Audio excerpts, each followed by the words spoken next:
Sur la base des éléments évoqués, on peut et on doit se demander quelles informations le président Gbagbo recevait et quelle était sa connaissance réelle de la situation. Le procureur n'a apporté aucune preuve que le président Gbagbo était informé de la situation réelle sur le terrain. En absence des informations, comment pouvait-il coordonner quoi que ce soit? Finalement, les enquêtes étaient menées sur les incidents rapportés. Sous la présidence du président Gbagbo, les enquêtes étaient menées concernant les actes pouvant entraîner la responsabilité de leur auteur qui seraient membres des forces officielles et régulières. 0001 02 85 0101 02 56 et 0001 02 64. P68 a déclaré que dès qu'il y avait un incident, la gendarmerie était mobilisée pour faire des enquêtes. 0028, 0023, page 0025, paragraphe 11. Pesson a déclaré que les enquêtes étaient menées sur les activités de Sécos. 0020, 0193, page 0213, 0214. Ministre de la Défense a confirmé dans son attestation que le procureur militaire a été saisi en mars pour enquêter sur des prétendus crimes commis par les militaires. Pièce 1273, page 1298. Les enquêtes étaient menées sur les événements qui sont produits le 16 décembre 2010 et les jours suivants. 0001, 0226, page 0232. Sur la marche des femmes et sur les bombardements qui auraient eu lieu à Abobo. 0001 02 85, page 02 86. Et le président Gbagbo, choqué par la possibilité qu'il y avait des femmes qui auraient été tuées, a personnellement envoyé les officiers du palais afin de savoir ce qui s'était passé. Pièce 37-24, page 37-31.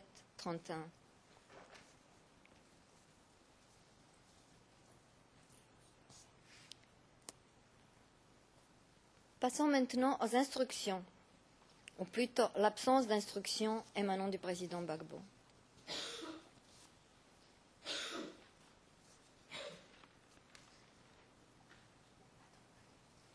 Tout d'abord, le procureur aurait dû être logique dans la présentation de ces allégations. Or, après avoir affirmé que les ordres du président Gbagbo étaient exécutés quasi automatiquement, il allègue que le président Gbagbo a ordonné l'utilisation de l'armée dès le décembre 2010. Et à l'appui de cette thèse, on a la preuve qui nous dit que l'armée n'est intervenue que le 22 février 2011. 0011 0341, page 0350, 0351. Ou le président Gbagbo n'a pas donné cet ordre, ou l'armée ne lui a pas obéi. En tout cas, cette réquisition de l'armée n'avait pas pour objectif l'attaque contre la population, mais la mise d'un terme aux violences.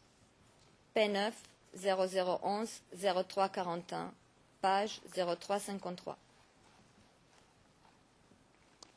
Il est d'ailleurs difficile de croire qu'il s'agissait d'un ordre, puisque l'armée a fait sa propre appréciation de la situation et a décidé de ne pas intervenir. 0011 0341 0357. À vrai dire, le procureur ne nous a pas présenté un seul ordre en bonne et due forme du président Gbagbo. Et probablement, il ne peut pas le faire. Car, d'après le témoin P44, le président Gbagbo ne donnait des instructions que pour sécuriser, garantir l'ordre public, rétablir la paix. Ces instructions n'étaient jamais au détriment de la population. pièce 3704, page 37-17.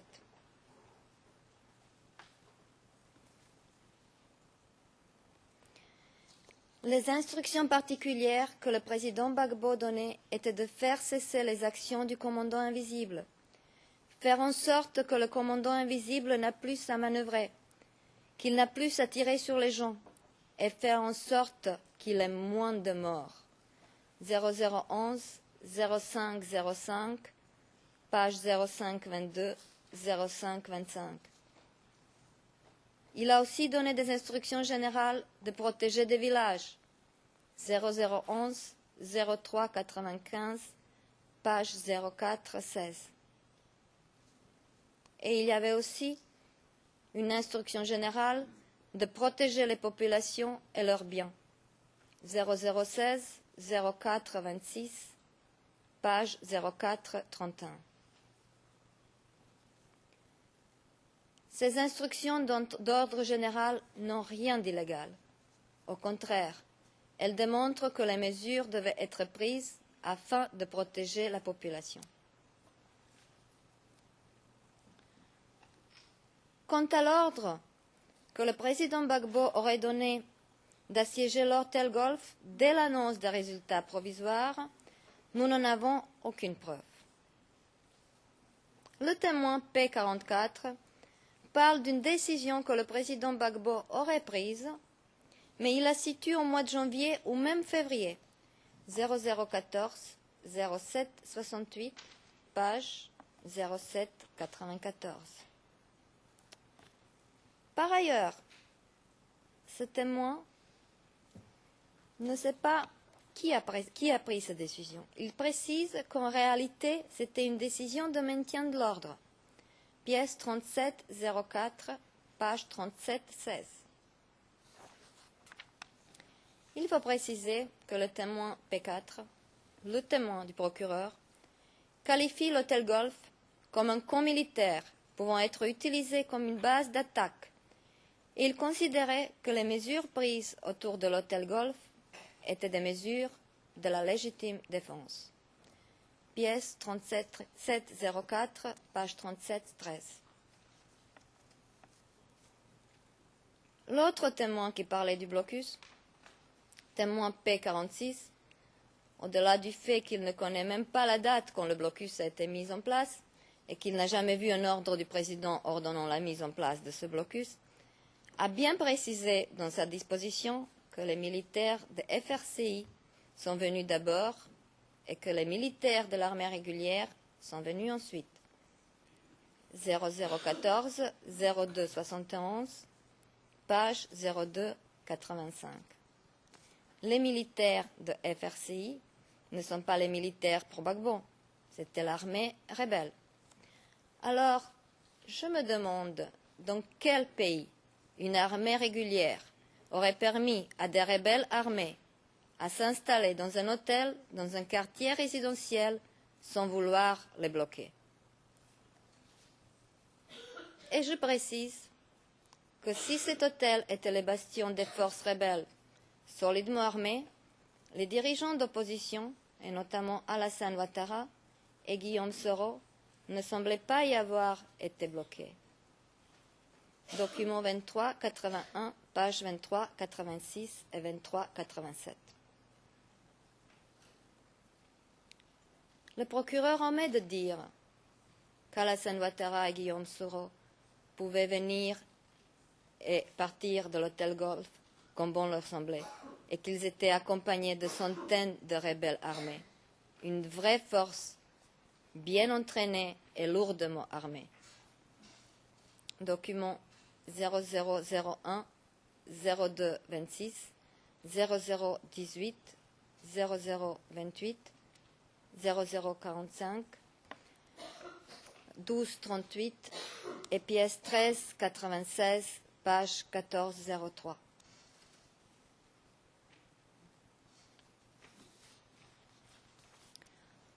En fait, lorsqu'on se donne la peine d'analyser mieux les allégations du procureur, on trouve encore une fois la déformation des propos des témoins. En développant la thèse selon laquelle le président Gbagbo aurait requis le concours de l'armée afin de contenir les manifestations des partisans d'Alassane Ouattara, le procureur s'appuie sur la déclaration du témoin P9. Mais le témoin P9 dit que l'armée était requise pour mettre un terme aux violations. 0011 03 41, page 03 53. Il n'a jamais dit que le président Gbagbo avait insisté pour que l'armée utilise les armes lourdes. Il n'a jamais laissé entendre que le président Gbagbo ne tenait pas compte des observations de ses commandants militaires. En réalité, les preuves démontrent qu'ayant reçu la demande d'intervention, l'armée a apprécié la situation et a décidé qu'il s'agissait encore d'une opération de maintien d'ordre dans laquelle l'intervention de l'armée n'est pas requise. 0011 03 41, page 03 50, 03 53, 03 56 et 03 57. L'armée n'a intervenu qu'après la mort de plusieurs policiers le 22 février 2011. 0011 03 41, page 03 50 et 03 52. Ces décisions semblent être prises au niveau de l'armée sans aucune intervention du président Gbagbo. 0011 03 41, page 03 55.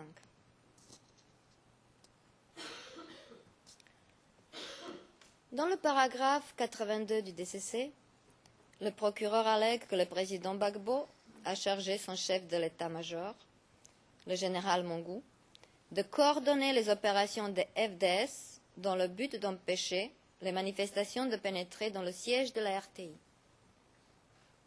Rappelons que le siège de la RTI était gardé.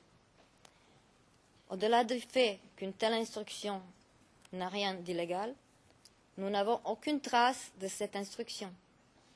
Le déroulement des manifestations du 16 décembre 2010, duquel nous avons parlé, donc je ne le répéterai pas, démontre clairement que les forces de l'ordre n'avaient pas pour mission de porter atteinte aux manifestants, mais de maintenir l'ordre qui a été menacé.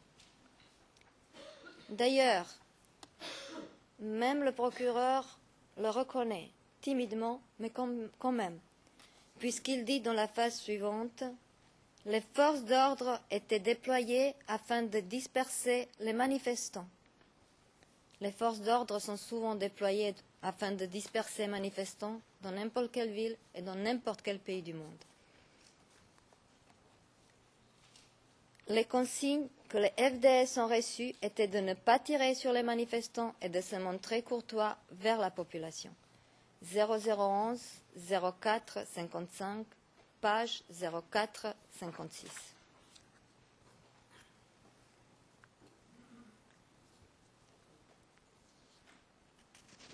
Bien qu'ils reconnaissent que les forces d'ordre n'étaient pas déployées pour s'attaquer aux manifestants, mais pour les disperser, il allègue ensuite que les forces pro Gbagbo ont attaqué les manifestants sans aucune retenue. Supposons qu'il y avait des attaques desquelles le procureur parle. Nous n'avons aucun lien entre ces débordements qui auraient pu avoir lieu et les instructions parfaitement légales que les FDS ont reçues. Souvenez-vous des consignes que les FDS ont reçues. Nous en avons parlé le lundi dernier. Ne pas utiliser les armes, ne pas tirer sur les manifestants, utiliser les moyens conventionnels.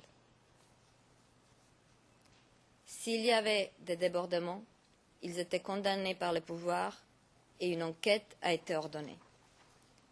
0001 0226, page 0232.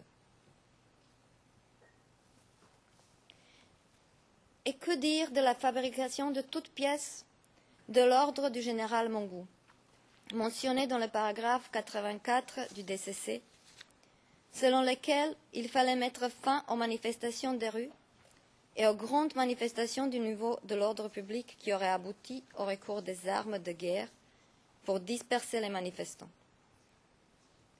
Pour obtenir une telle allégation, le procureur a dû couper et découper la déclaration du témoin P10, qui en réalité disait, puisqu'ils étaient équipés en armes de guerre, puisqu'en face, c'était des troupes qui faisaient la guerre. Le témoin P10 n'a jamais parlé d'utilisation des armes lourdes contre les manifestants, bien qu'il ait précisé que les manifestants étaient souvent armés. 0016 0046, page 0060. Il est certain qu'en déformant les déclarations de ses propres témoins, en ralliant des portions des phrases différentes qui n'ont aucun lien entre elles, on peut arriver à tout. Il est également certain qu'avec un tel procédé, il n'y aura jamais de preuves crédibles et tangibles démontrant les motifs substantiels à croire que le président Gbagbo ait commis les crimes qui lui sont reprochés.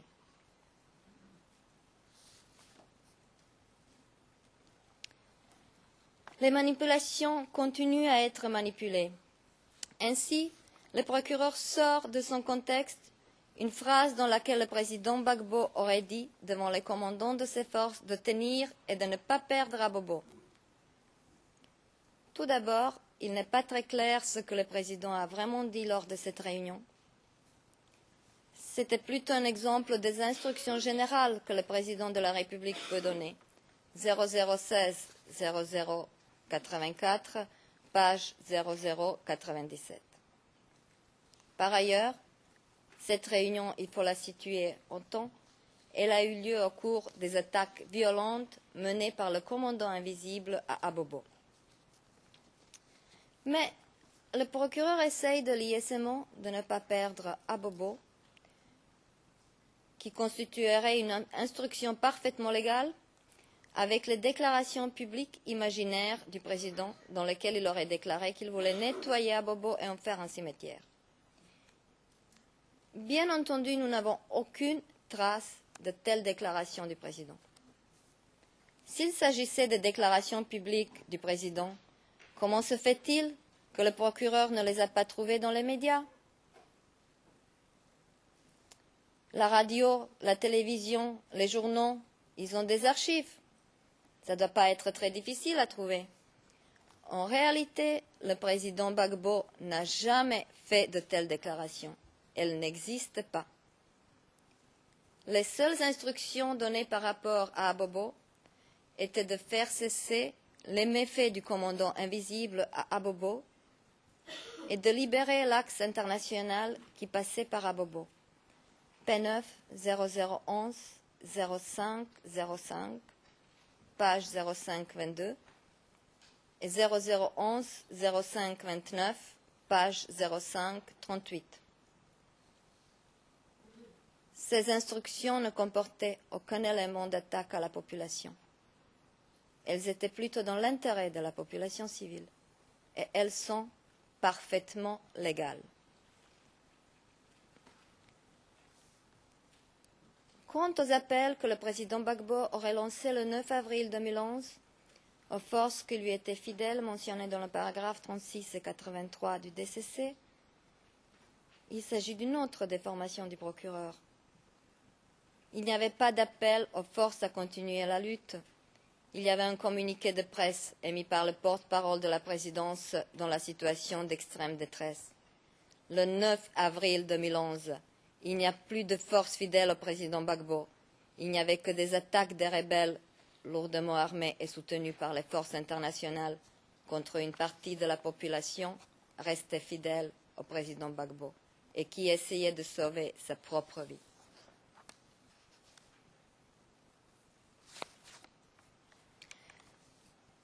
Finalement, dans une ultime tentative de démontrer la prétendue fidélité et obéissance des généraux au président Gbagbo et les instructions que ceux-ci auraient reçues, le procureur nous dit que le général Mongou consultait toujours le président Gbagbo avant de prendre la moindre décision. On n'a pas de trace d'une quelconque consultation dans la crise post-électorale.